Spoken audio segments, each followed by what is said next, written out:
ba ba doo ba ba dee boo boo ba doo ba da. That's right, guys. I am back. It's been almost exactly a year. I've been hiding away in northern Alberta, and it's finally time for me to return to the upper sphere. So I brought my friend Dick here. Do you want to go by Dick? What name should you go by? Richard? Richard? Yeah, so this is Richard, and I'm Anastasio.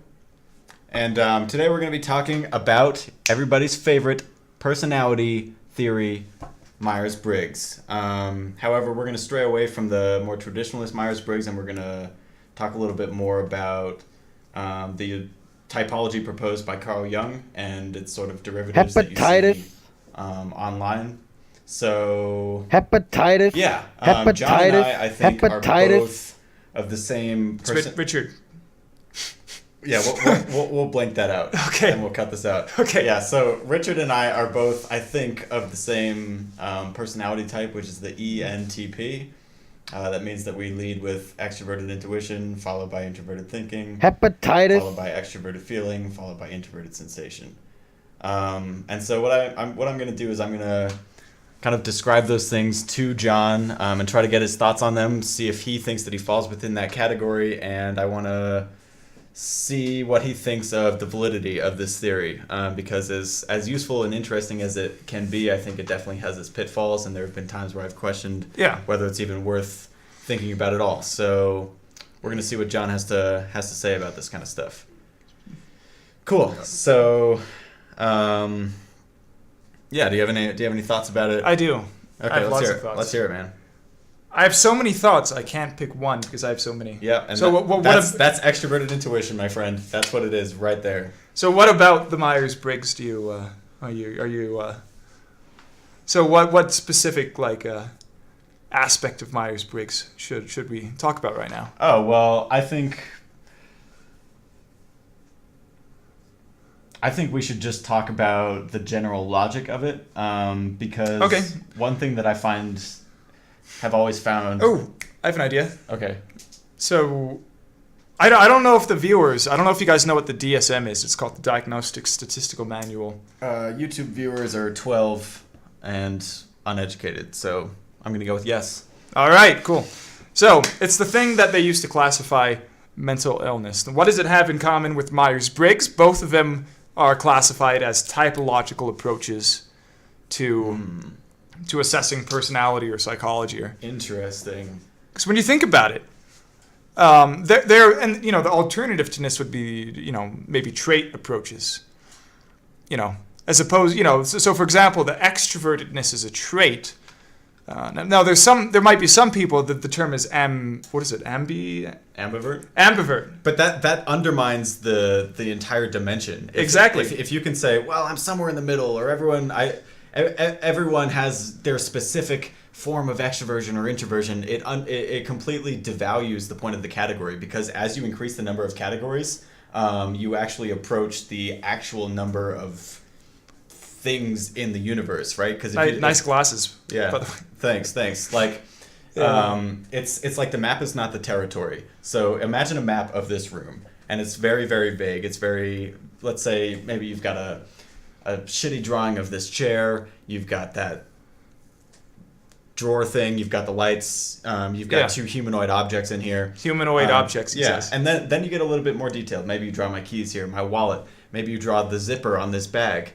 Maybe you draw the individual fibers on the bag, and then you get down into the wood, and then the atoms within the wood. And obviously, no person is capable of drawing in this detail. But hypothetically, as you got more and more detailed, the map itself would actually become indistinguishable from the reality. And so the map is no longer a map. Its purpose is completely gone, because it's so specific that it's no longer generalizable. And so my issue with my issue with ambiversion is that if someone can fall somewhere in the middle or somewhere on a continuum, the categories no longer have any. They approach pointlessness. I think I know where we disagree on this. Okay. So there's going to be some sort of Goldilocks zone here. Goldilocks being a metaphor, a reference to that fairy tale kids where the soup is too hot, the soup is too cold, and then there's going to be a temperature where the soup is just the right. Right. And so there's going to be, so when you say the Goldilocks soup, that'd be a good business. Anyway, continue. there we go. So you have this trait, introvertism, extrovertism, right? Right. So we have to specify how detailed we're going to get with these traits. Mm-hmm. If they're too detailed, then the map is so complicated and drowned by detail that you can't follow the metaphorical map. Yeah, exactly. And so on Hepatitis. the other hand, if there's not enough detail, then the map is not very useful. It doesn't really it kind of gives you a vague sense of where you're going, but it doesn't really and so essentially what we're arguing is how much detail should there optimally be Absolutely. in a personality what's the word? In a personality something. Theory? Yeah, in a personality theory. Yeah. And so my thoughts are is that a little more detail in order to include ambiverts is actually better. So Yeah, I could totally see that argument. I think that there is a sense in which getting a little bit more detailed can be useful, but I think that puts you on a dangerous path to making the classification arbitrary, because it's no longer, if everyone could be defined as this particular, like one individual point on this extroversion introversion continuum, then it no longer it no longer says anything about you that you're an introvert type A subset 1. You know what I mean? You can't really say anything about this person that you couldn't otherwise, because the category is so small that you can't make any generalizations about it. And generalizations can be dangerous, but they're also very useful. how does that have to do with ambiverts, though? Well, I think ambiversion, yeah, that's true. I see exactly what you're saying. I'm not really addressing ambiversion itself, so it's a little bit of a red herring. But I think ambiversion is a necessary first step to completely devaluing the continuum. But very, very fair point. I wasn't even talking about that was kind of very poetically stated. A necessary first step for devalue. What were you saying? A necessary first step for devaluing the continuum. Yeah, I like that. Thanks. That's good. Anyway, okay. So, do you have anything else to say about that, or should we get more into the specifics? Yeah. Well, I was. Yeah. In here. So the thing about trait theory is, I wouldn't call trait theory a more detailed theory of personality. So, and just to explain, so you have the typology theories, which basically, Myers-Briggs is a typology theory. It has your 16 types. You fit into one of those 16. It fits all people into those 16. Trait theories don't really do that. In trait theories, they present, a series of traits, and people fall within a continuum on those traits. But they don't try to, but they don't categorize people in terms of, if you have a little bit of this trait and this trait and this trait, then you're this type of person. It kind of leaves it very open-ended. Yeah. So that's another way of doing it. I wouldn't call that more detailed. Like I don't think that the Big Five, which is the Big Five personality, is going to be your standard go-to trait theory of personality. And it's like derived from Myers-Briggs, which I find to be a hilarious contradiction. Well, yeah, I mean Myers-Briggs is a little older, so I mean. Right, but everyone heralds the Big Five as this like big scientific empirical typology. I'm not a fan of Big Five either. Big Five has a lot of problems. It's like it's really not that much different from Myers-Briggs. It's just applied. I agree. Yeah. I'm a big fan of what's that other trait? The hexaco. Hexaco. Basically the Big Six. You have all of the Big Five, except they have more. They define all of the traits better. They just one-upped them. The Big Seven. Yeah, all of the big Nine. all of the Big Five. The plus large you have 10. Pretty much, yeah. But yeah, the hexaco is great. So I'll just say what the Big Five traits are. The Big Five: openness to experience, neuroticism, extrovertism, agreeableness, and conscientiousness are the Big Five. You can, and then people get more specific than that. They sometimes break them down. There's the big five, and there are two facets within those big five, and some people. And then Hexaco comes along, and it's really similar to the big five, but it's different because it has this humility aspect. So humility and honesty, humility trait. So. That's super interesting. My one question there is why does that addition of one single other dimension suddenly make you highly favorable of the big five essentially? It's the way it treats the other traits as well. Okay. Like like neuroticism is a big five trait, and basically neuroticism is sensitivity to negative emotion, like anxiety, worry, sadness, disgust, fear, anger. Frustration, all of those, there's my keys. All of those negative emotions. What Hexaco does is instead of having it just be negative emotion, it has, it calls it emotionality.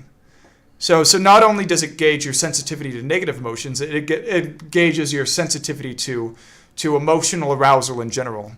With the observation being that people that are prone to negative emotion are oftentimes easily emotionally aroused as a general trait. Right. So. Yeah, that's totally interesting. I'll have to read about that more. Hexaco. Hexaco people. Yeah, it's read good. About it. It's really good. I love Hexaco. This is not an endorsement. We did not make this. I mean, Hexaco's not trying to make money. Nobody knows about Hexaco. If that's a testament to the fact that they're not trying to make money, I don't know what is. Right. Yeah. But anyway, the people here came to talk about Myers-Briggs and not some obscure personality dimension that they don't know about. Thank you for the information there. But yeah, let's talk about this a little bit more specifically. Okay.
hepatitis,